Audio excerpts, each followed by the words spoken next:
So best possible case scenario, officers in the area of South Kansas City, kind of Ruskin Heights area, were able to locate the described vehicle with the mother, and they were able to take her into custody and gather some really pertinent information, the update we were hoping for.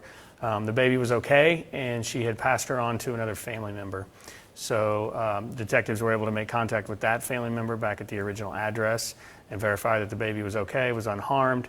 And this now allows us to continue on our investigation into the original endangering, the threats that were made, potentially get any assistance or help with family services, so on and so forth with regard to the mother.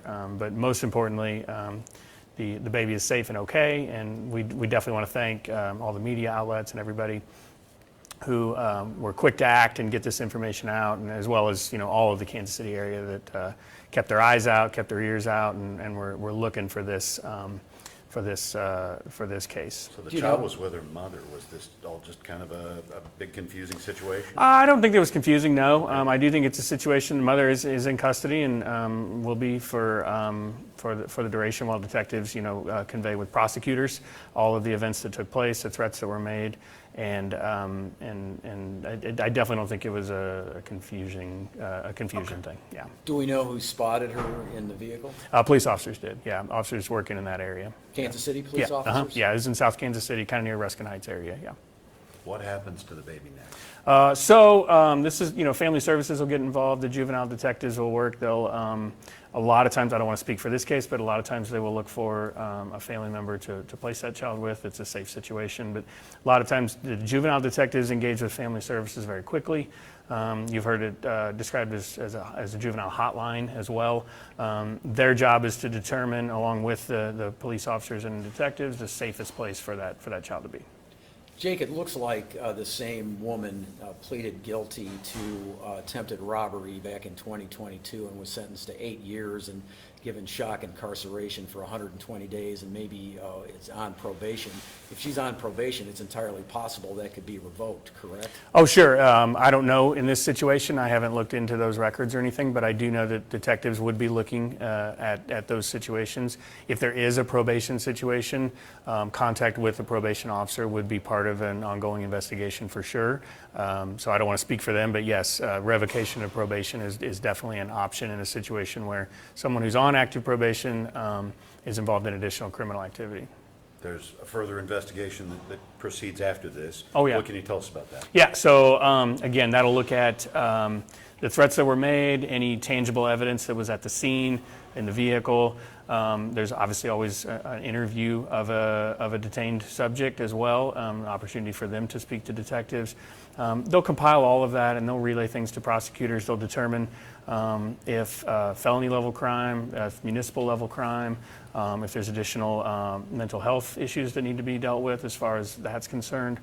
They will put all of that together, and that happens obviously in the coming hours and days. And that's the endangerment piece. Correct, yeah, Okay. yeah. But ultimately, what you're saying is at the end of the day, the Jackson County Prosecutor's Office is going to determine, based on what your investigators find, whether or not she gets charged and with what, correct? Yeah, they would determine felony charges at the state level if the situation is applicable. There's also municipal charges that could be brought into play as well if the situation doesn't rise to a felony charge as well, yeah. Jake, can you say more about the quick way that everybody whirled into action to address a serious child-threatening situation here? Yeah, that's a really good question, and sometimes people out in the city kind of don't realize what's going on behind the scenes. But there were numerous detectives and police officers in Kansas City, as well as those that are partnered with Kansas City police officers in neighboring agencies for situations like this.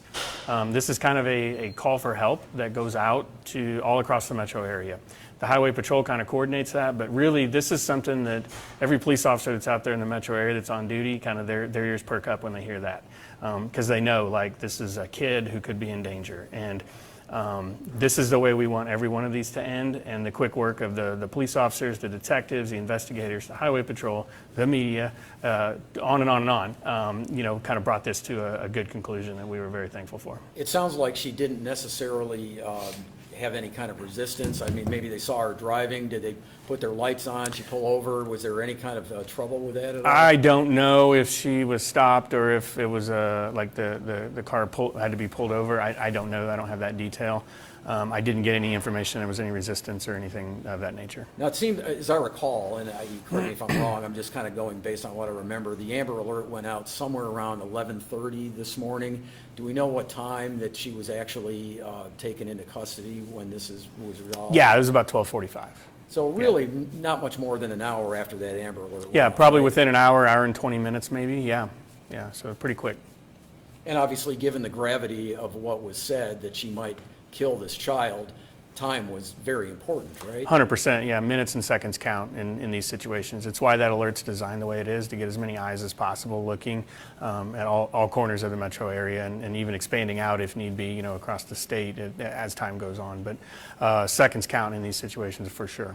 So it sounds like she actually returned to the same place where she took the child, is that correct? Or did she drop it with somebody else and they brought it back? What happened? She transferred the child to somebody else, and I don't know that exact location that took place, but upon contacting police officers there in South Kansas City, she relayed to them that she had given the child to another family member. So Did we she were say able why to. she took the child to begin with? And she has custody of the child, so like the child would normally be with her. Yeah, so it wasn't a forceful kidnapping type situation. The child was with her, and then she was relaying things to her mother that gave her mother concern. So she has custody. She normally takes care of this child on a daily basis. Correct. Yeah, the child would normally be with her. Yeah. Does that make this more problematic from a charging point of view, potentially? It's an element of it, but again, that's something that the prosecutors are familiar with the nuances of the law, and the detectives will relay all of the investigative findings. Just because somebody is in the custody of a parent doesn't mean that they can't be put in danger by that parent.